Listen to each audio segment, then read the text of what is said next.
warahmatullahi wabarakatuh. Alhamdulillahirabbil alamin. Wa bihi nasta'in ala umurid dunya waddin.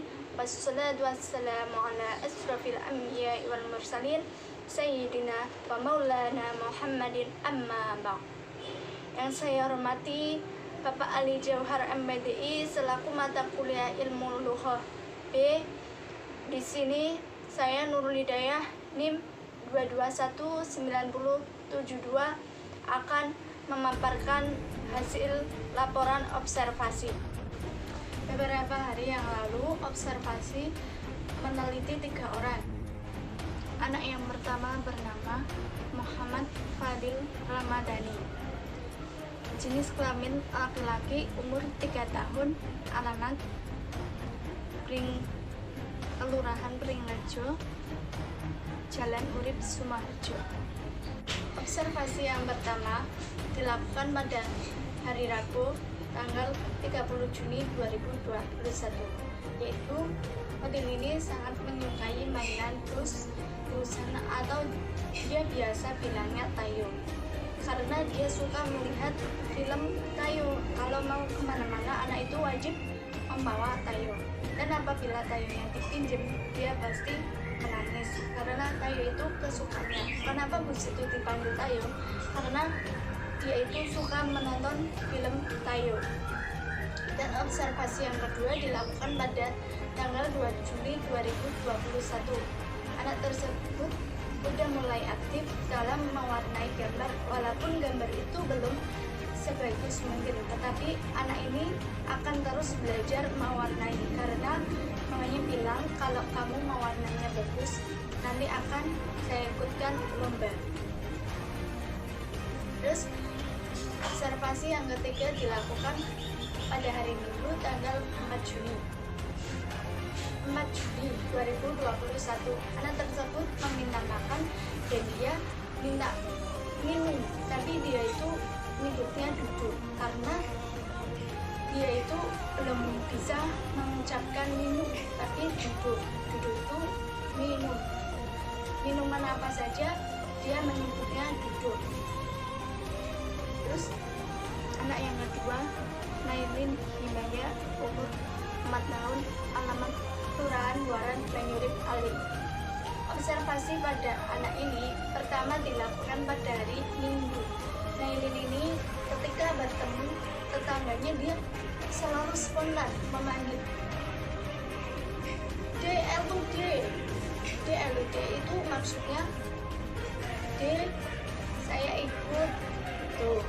Terus observasi yang kedua, Nailin ini anaknya kalau dengar azan tuh dia selalu minta buatin minum susu kepada ibunya. Lalu Nailin minta ibunya tidur bersama.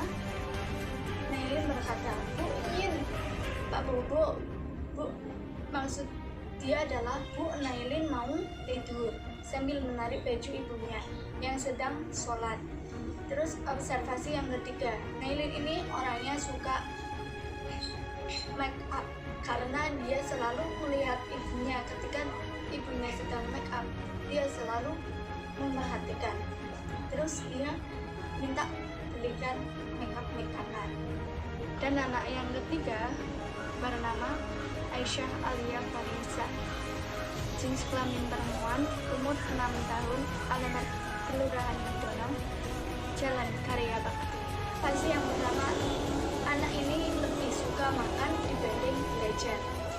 Apabila kakaknya belajar, Aisyah selalu pilih makan ketimbang belajar, dan dia selalu mencari-cari makan. Apabila ibunya tidak beli jajan, dia selalu marah sama ibunya karena tidak ada jajan. Observasi yang kedua, anak ini sedikit mulai belajar tetapi tidak mau sama ibunya, memilih dengan ayahnya. Katanya kalau sama ibu nanti dimarahin terus ayahnya datang dan belajar sama ayahnya. Dia berkata, "Ibu ki nek nuturi ais ke senangnya malah-malah." Maksudnya ibu itu kalau ngajarin ais sukanya marah-marah. Terus observasi yang ketiga, anaknya mulai ada perkembangan untuk belajar. Kalau habis maghrib dia sholat ngaji, setelah itu langsung minta belajar sama ibunya. Dia bilang, "Bu Ais Pak belajar soalnya Ais Pak kelas 1."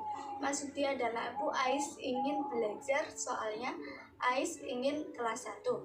Jadi dia belajar walaupun dia dipanggil temannya, dia tidak gubris, tetap memilih belajar. Mungkin dia udah mulai mikir.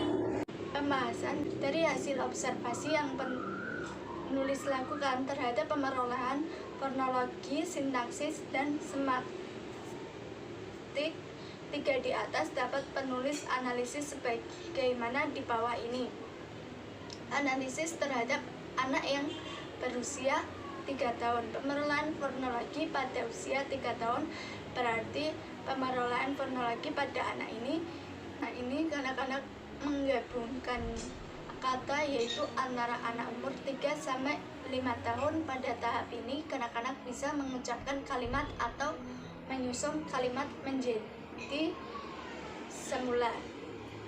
Terus pemerolehan sintaksis pada usia 3 tahun berarti pemerolehan sintaksis pada anak ini tahap pemerolehan kalimat dengan rangkaian kata singkat atau kalimat telegram yang berlangsung pada usia 3 tahun.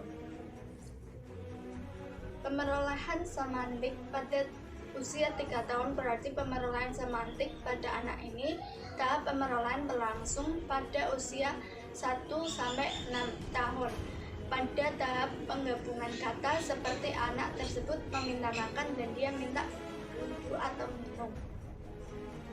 Analisis terhadap anak yang kedua. Pemerolehan fonologi pada usia 4 tahun berarti pemerolehan fonologi pada anak ini tahap ini kanak-kanak menggabungkan kata, yaitu antara anak umur 3 sampai 4 tahun. Pada tahap ini kanak-kanak bisa penggabungan kata. Terus analisis terhadap anak yang ketiga. Pemerolehan fonologi pada usia 6 tahun berarti pemerolehan fonologi pada anak nutup atau kesimpulan berdasarkan Arifudin dan observasi penulis secara umum menyimpulkan berkembangnya pemerolehan fonologi ini ke dalam 4 tahap, yaitu tahap praujaran, tahap 1 kata, tahap 2 kata, tahap penggabungan kata. Berdasarkan maksud observasi, penulis secara umum menyimpulkan perkembangan pemerolehan sintaksis ini ke dalam 4 tahap, yaitu masa pralingual, masa kalimat 1 kata, masa kalimat dengan rangkaian kata singkat, masa konstruksi sederhana. Berdasarkan Clark dan observasi, penulis secara umum menyimpulkan perkembangan pemerolehan semantik ini ke dalam 4 tahap, yaitu tahap penyempitan makna kata, tahap generalisasi, tahap medan semantik, dan tahap generalisasi. Kurang lebihnya seperti itu. Apabila ada kesalahan kata, mohon dimaafkan. Wassalamualaikum warahmatullahi wabarakatuh.